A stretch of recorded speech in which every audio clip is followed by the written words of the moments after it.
Hi everyone, I am the Beast. Take one letter away and you get the best. Okay, if I really want to do this for my YouTube career, something I still don't believe that I'm doing, I feel like I need to lay down the ground rules a bit. Friendship is Magic is a long show, spanning over 7 seasons with usually 26 episodes apiece. And it's getting to a point where I think My Little Pony will be the next Simpsons. And so, with everything that has happened, I feel like I need to talk about the continuity of the show and explain the basic facts for any newcomers. Now I know this seems a bit redundant, considering since if you already clicked onto this video, then you must already know some facts about the show already. However, not only will I be jumping between older and newer episodes, thus sort of necessitating this video, but it's also just fun trying to describe a series that is so wacky and complicated that even the people trying to describe it to you would question why them themselves are like the show. Oh, and before we start, I'm not covering everything in Friendship is Magic. Unless it affects the status quo of the show, I'm just gonna know it and let you discover it for yourselves. Also, since this is coming out between seasons 7 and 8, I'm not going to spoil anything that has happened in 7 because we don't know yet if any elements will be carrying over or not. And so, with that out of the way, this is the history of Equestria, the abridged version. Okay, this is a magical principality called Equestria and it's dominated by 3 pony races: unicorns, Pegasi, and regular earth ponies. Pegasi control the weather, earth ponies farm the land and grow the food, while the unicorns control the sun and the moon. That is until these two shows up and took all their jobs, thus becoming lazy aristocrats instead. They took our job! Aside from a few hiccups avoiding some windows, and a spirit of chaos, Blasphemy. You're lucky I don't cast you out or smite you or something. Equestria was peaceful under the watchful ruling of their 2 sister princesses. That's until the younger sister, Luna, becomes jealous of her older sister, Celestia, goes mad, goes bad, and tries to plunge the world into eternal night. Celestia manages to stop her, and then banishes her crazy little sister to the moon. Skip 1000 years. A prestigious unicorn apprentice and our main character, Twilight Sparkle, trying to warn Celestia about Nightmare Moon's returns. She gets annoyed and gets sent to Ponyville instead to make some friends. At Ponyville, Twilight reluctantly makes her super best friends for life: Rain, Apple, Pink, Very Shy, plus Spike. But surprise, surprise, Nightmare Moon returns and trying to make Eternal Night 2, Electric Boogaloo. Twilight and friends track down the elements of harmony, then instantly plot MacGuffins, learn the magic of friendship, and blast Luna with sparkly rainbows. Taste the rainbow, motherfucker! Luna finally regained her senses and rejoined her sister Celestia to peacefully rule Equestria again, until she makes a nightmare-causing Tenebris as self-penance and can potentially doom the world if it gets out of her hand, which is almost dead.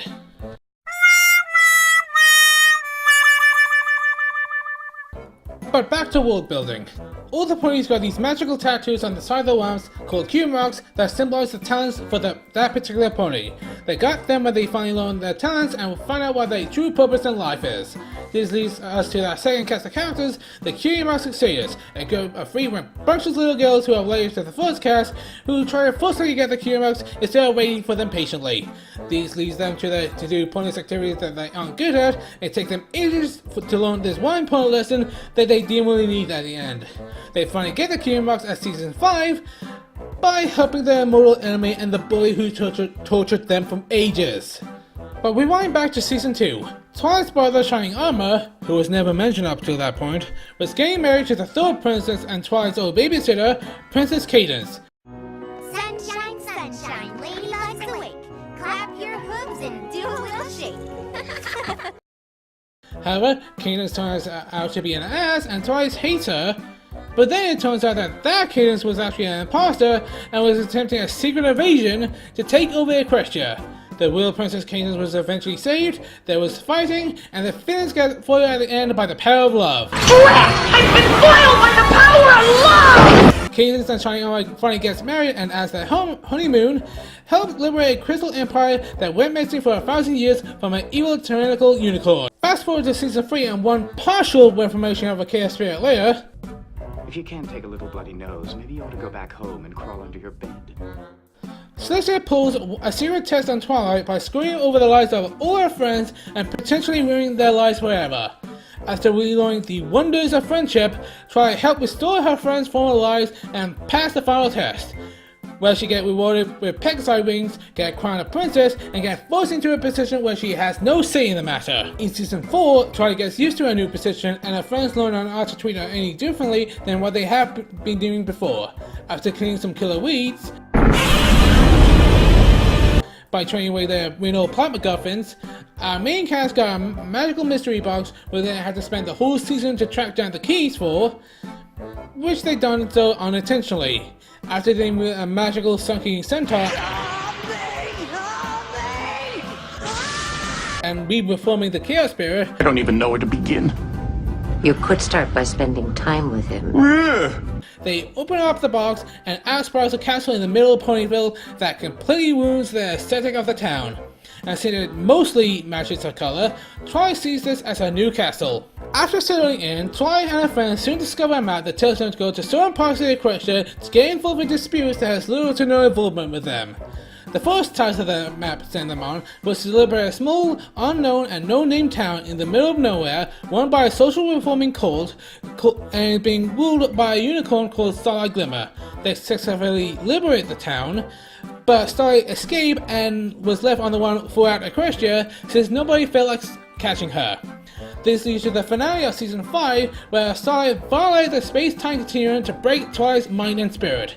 She fails in the end, but after learning about Starlight's sympathetic backstory, was more pathetic than sympathetic, Twilight takes Starlight in as a student, promises to be a friend, and gets absolutely no punishment in the result of this.